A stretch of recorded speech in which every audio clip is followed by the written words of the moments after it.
Hello learners, in this session we will learn how to install Ubuntu Guest OS on top of Windows Host OS using VirtualBox as a hypervisor.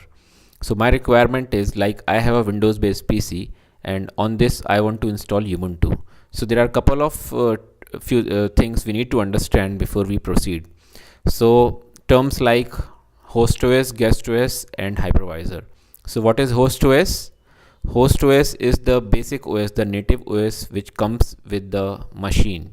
So in this case, the host OS is Windows. What is guest OS? Guest OS makes sense only in case of virtualization.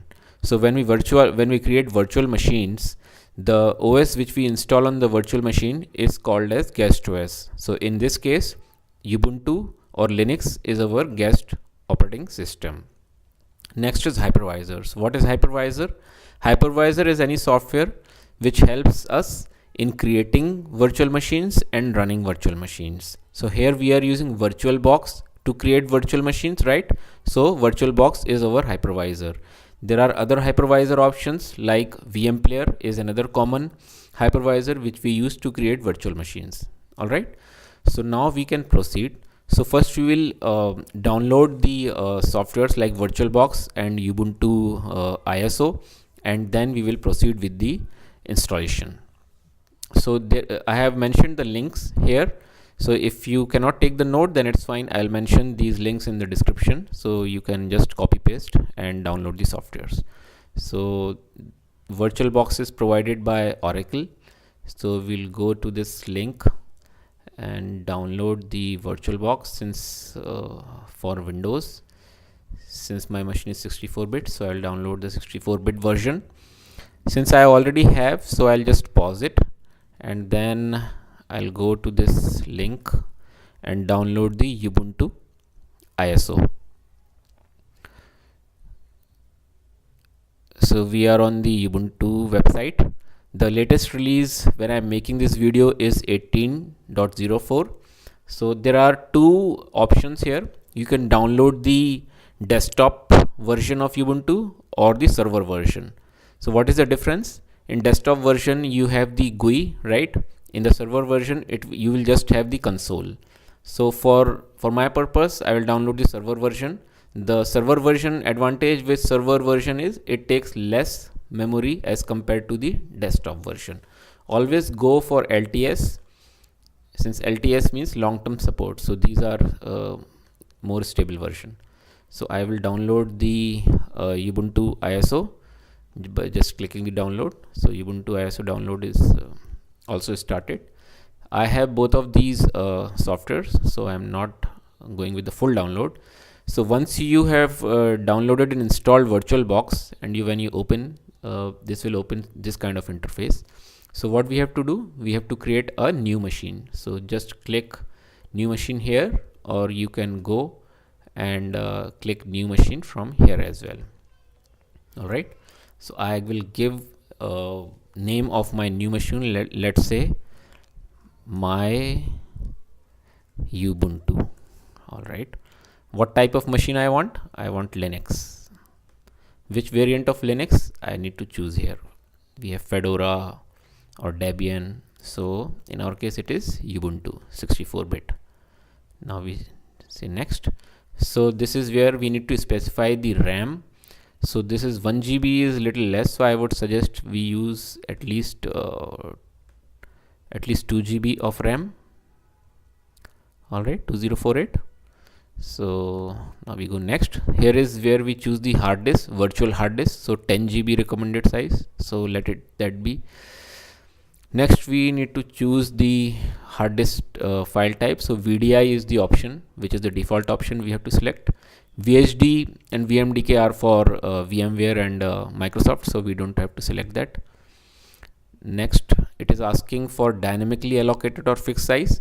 So what dynamically allocated here means, जो hard disk हमने last step में choose करी है, so that hard disk will grow, that hard disk space will grow dynamically. So it means कि all 10 GB would not be reserved at once. So it will start from the minimum, and as and when we bring up files or create new files, the hard disk size would be increased, right? So it is good for us. So we need to select dynamically allocated here, and then we just have to create our virtual machine. All right, so this virtual machine is created, my Ubuntu, but there is no OS on this machine. So now we have to install Ubuntu OS on this. So we just go right click here, or we can say start from here, either one is fine. So now we need to select the Ubuntu ISO which we have downloaded earlier. So we go to the particular folder, and Ubuntu 18.04 server version, this is one I am selecting, and I just have to say start. Just ignore these logs.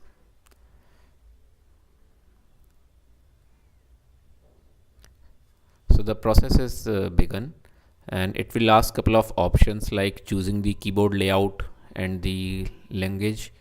So we need to just select appropriately.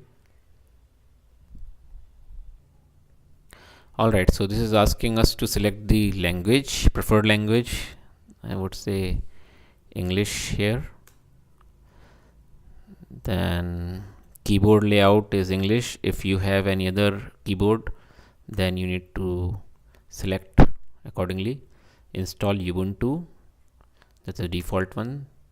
Then this network selection, just let it what it is. So it is applying. Proxy address we don't have to specify, so just say done. Again done. Use an entire disk, yes. Again go ahead. So it's pretty simple, right? So are you sure we want to continue? Yes, we want to continue. So just say continue. So okay, there are a couple of information which we need to remember. So probably you can note it down in a piece of paper or write it down in a notepad. So just specify these. Server name is the host name of the machine. Username used for login. Choose password. Confirm password. I'm just taking the same for simplicity. Just say done. So these are the packages which you might require, but for the the basic installation we'll not select any package. So we'll just say done, and now you see the red ribbon, this is saying installing the system. So this will take some time, probably it might take around 5 minutes. So I'll probably cut that part and then move on to the next step. Alright, so the installation is complete and it's asking for reboot. So we will just reboot the machine.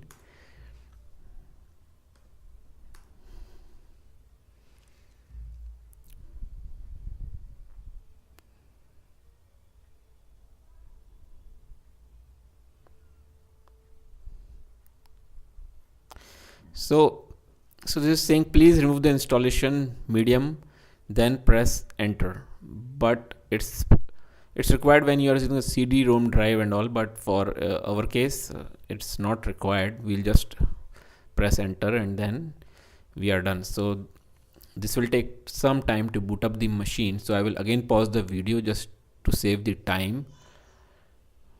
So the reboot is complete and we have come to the login prompt. So I will just enter login and password, and we are there in our new guest OS. So this is the plain installation, but there are few things like, let's say if you want to copy the files from the Windows, the host OS to your new Ubuntu machines. So generally we use scp commands or the WinSCP, the application or software. So that I will show in some other video, but the purpose of this video was to just show you how to install the Ubuntu guest OS. In the next video we will learn how to program using the VI or Vim editor, as that is very important from the industry perspective, and whoever is seeking job and looking for campus placement, they should definitely start using Vim editor. right? So that's it for now. Keep coding, keep learning, and see you in the next session. Till then, goodbye and good luck.